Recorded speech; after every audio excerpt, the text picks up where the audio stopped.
Ivanka మీట్లో చంద్రబాబుకి చోట్లేదు.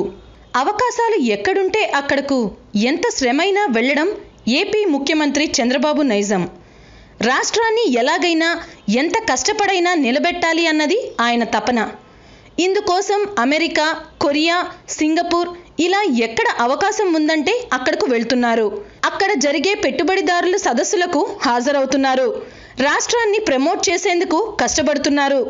రాష్ట్రానికి పెట్టుబడులు సేకరించేందుకు ఎక్కడెక్కడికో వెళ్లి వస్తున్న చంద్రబాబు పక్కనే మన రాష్ట్ర రాజధాని హైదరాబాద్లో తెలంగాణ ప్రభుత్వ ఆతిథ్యంలో జరుగుతున్న అంతర్జాతీయ ఎంటర్‌ప్రెన్యూర్‌షిప్ సమ్మిట్ GESను ఎందుకు పట్టించుకోవట్లేదు?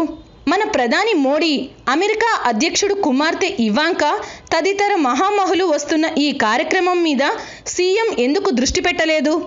దీని గురించి కొన్ని కథనాలు ప్రచారంలోకి వచ్చాయి. అయితే హైదరాబాద్లో నిర్వహిస్తున్న సదస్సు అమెరికా ప్రభుత్వం, నీతి ఆయోగ్ సంయుక్తంగా నిర్వహిస్తున్నాయి. దీనికి ఎవరు రావాలి, ఎవరిని పిలవాలి అన్నది పూర్తిగా వారి విచక్షణే. ఈ సదస్సుకు అమెరికా అధ్యక్షుడు ట్రంప్ కుమార్తె ఇవాంకా వస్తుండడంతో దాదాపు 100 కోట్లు ఖర్చు పెట్టి హైదరాబాద్ను ముస్తాబు చేస్తున్నారన్న ఆరోపణలు తెలంగాణ ప్రభుత్వం ఎదుర్కొంటోంది. అలా భారీ ఏర్పాట్లతో సదస్సుకు ఆతిథ్యం ఇస్తున్న తెలంగాణ రాష్ట్రానికి కూడా ఈ సదస్సులో పాల్గొనే అవకాశం లేదు. అంతర్జాతీయ స్థాయి సదస్సు కాబట్టి ఎంతో మంది వస్తారు కాబట్టి ఆ సదస్సుకు భారీ ఏర్పాట్లను అక్కడి టీఆర్ఎస్ ప్రభుత్వం చూసుకుంటుంది. దీనివల్ల హైదరాబాద్ను ప్రమోట్ చేసుకోవచ్చన్నది అక్కడి సర్కారు ఉద్దేశం.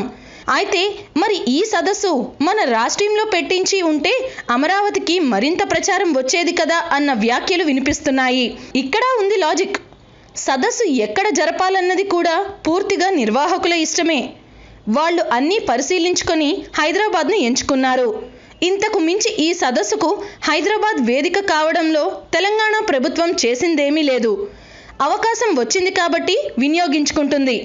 అయినా సరే ఇది అమెరికా ప్రభుత్వ ఆధ్వర్యంలో జరిగేది అని తెలిసినా చంద్రబాబు మాత్రం ఊరుకోలేదు. తన సహజ గుణం ప్రకారం ఈ సదస్సులో మమ్మల్ని భాగం చేయండి, మాకు ఆహ్వానం పంపండి అని ఏపీ ప్రభుత్వం పైరవీ చేసింది. అయితే నీతి ఆయోగ్ పెద్దలు కేంద్రంలో ఈ సదస్సు ఏర్పాట్లు చూసే వాళ్లను కలిసి తమ ఆసక్తిని ప్రదర్శించింది.